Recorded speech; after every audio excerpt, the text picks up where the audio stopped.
Bismillahirrahmanirrahim. Assalamualaikum warahmatullahi wabarakatuh. Bertemu kembali dengan Bu Juli hari ini pada pelajaran fikih. Dan kita akan membahas tentang binatang halal dan binatang haram.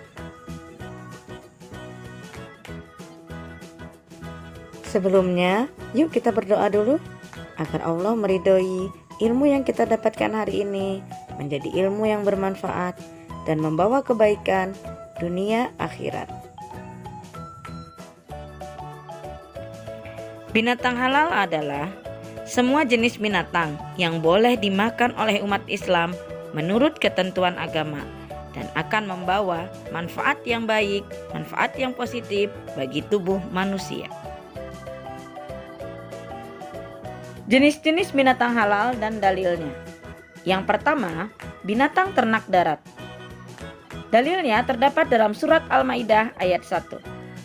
Uhillat lakum bahimatul an'am. Dihalalkan bagimu binatang ternak darat. Misalnya apa?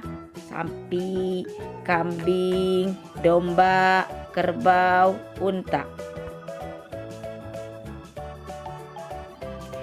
Yang kedua, binatang laut atau binatang air. Semua binatang yang hidupnya di dalam air, baik berupa ikan atau lainnya, kecuali yang menyerupai binatang haram seperti anjing laut, menurut syariat Islam, hukumnya halal untuk dimakan. Dalilnya terdapat di dalam surat Al-Maidah ayat 96. Uhilla lakum shaydul bahri wa ta'amuhu mata'an lakum. Artinya, dihalalkan bagimu binatang buruan laut dan makanan yang berasal dari laut yang lezat bagimu dan orang-orang yang sedang dalam perjalanan. Pengertian laut di sini diartikan juga sebagai air danau, air sungai, juga perairan darat lainnya. Jenis-jenis binatang halal selanjutnya adalah kuda, rusa, menjangan, himar liar, kelinci, burung-burung kecil, dan lainnya. Dasarnya adalah hadis Rasulullah SAW yang diriwayatkan oleh Imam Bukhari, Muslim, dan At-Tirmizi. Binatang haram adalah binatang yang tidak boleh dimakan berdasarkan syariat hukum Islam.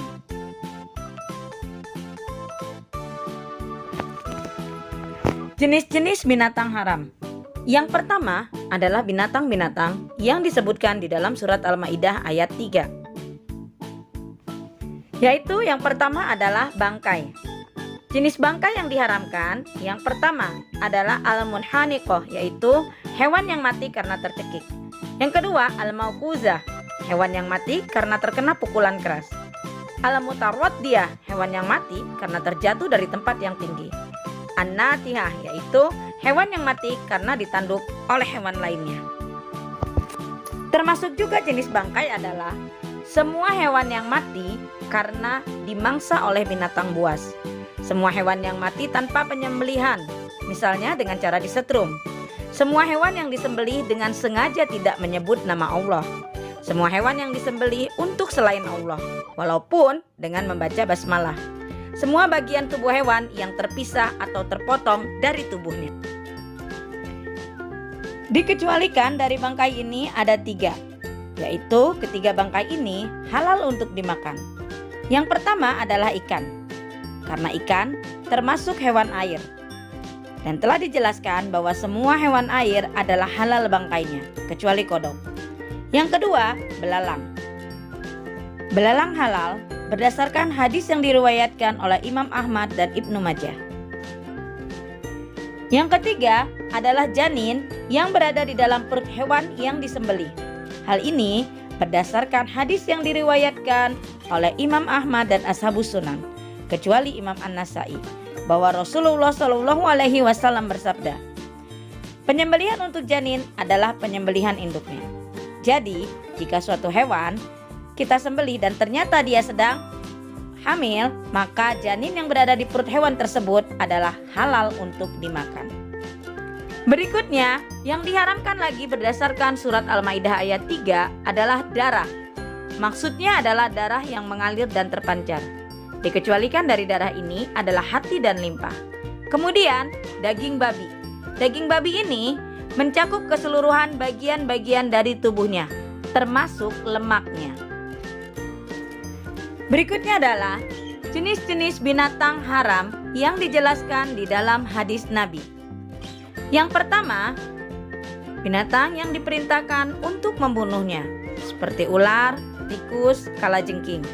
Yang kedua, yang diharamkan untuk membunuhnya, seperti lebah, burung hudhud, semut, burung murat. Dan yang ketiga, hewan yang bertaring dari binatang buas, seperti harimau. Jenis binatang haram lainnya yang dijelaskan dalam hadis Nabi adalah hewan yang bertaring dan berkuku tajam, seperti burung elang. Hewan yang menjijikkan, seperti zalalah yang terdapat dalam surat Al-A'raf ayat 157. Binatang yang hidup di dua alam atau yang kita kenal dengan sebutan amfibi. Manfaat adanya binatang halal. Yang pertama, menjadikan manusia lebih bersyukur atas nikmat yang telah Allah berikan sebagai sumber makanan yang bergizi, menyehatkan badan, untuk menjaga stamina manusia, menghindarkan diri dari suatu penyakit, menyelamatkan diri dari sifat yang keji dan kotor, menyelamatkan diri dari perbuatan dosa dan terhindar dari siksa api neraka. Mudarat yang ditimbulkan dari memakan binatang haram. Yang pertama, dapat menyebabkan kerusakan organ-organ tubuh. Sifat binatang yang secara tidak langsung juga akan masuk dan mempengaruhi kejiwaan dan kepribadian orang yang memakannya, menyebabkan gangguan kesehatan, termasuk perbuatan fasik dan terancam siksa neraka. Sebagai seorang muslim, kita hendaknya senantiasa berhati-hati dan mawas diri terhadap makanan yang kita makan, termasuk daging hewan. Karena itu semua akan berujung pada kebaikan atau bahkan sebaliknya, akan berujung pada perbuatan yang terlarang dan termasuk kategori ke dalam kefasikan. Sebagaimana di dalam surat Al-An'am ayat 121. Tata cara penyembelihan hewan. Penyembelihan hewan dapat dilakukan secara modern ataupun tradisional. Yang membedakan adalah alat yang digunakannya. Apapun cara yang digunakannya, asal memenuhi syarat dan rukunnya, maka penyembelihan itu halal dan hewannya halal untuk dimakan. Rukun yang harus dipenuhi agar hewan yang disembelih halal untuk dimakan adalah: yang pertama ada orang yang menyembelih, yang kedua ada binatang yang disembelih, ada alat untuk menyembelih, dan yang terakhir harus menyebut nama Allah sebelum menyembelih. Syarat-syarat penyembelihan hewan. Yang pertama, penyembelihnya haruslah muslim. Disembelih di leher hingga putus urat lehernya. Hewan yang disembelih masih hidup dan halal dimakan. Alat untuk menyembelih harus tajam. Di sebagian kitab fikih disebutkan bahwa sembelihan ahlul kitab adalah halal. Tetapi karena saat ini sudah tidak ada ahlul kitab seperti yang dijelaskan dalam kitab-kitab terdahulu, maka sembelihan itu harus dilakukan oleh seorang muslim agar halal untuk kita makan. Demikianlah pembahasan kita untuk hari ini. Semoga apa yang Ibu terangkan bisa diterima dengan baik dan menjadi ilmu yang bermanfaat untuk kita semua. Untuk menguji pemahaman kalian terhadap materi ini, silakan kerjakan tugas yang ada di link deskripsinya. Selamat mengerjakan.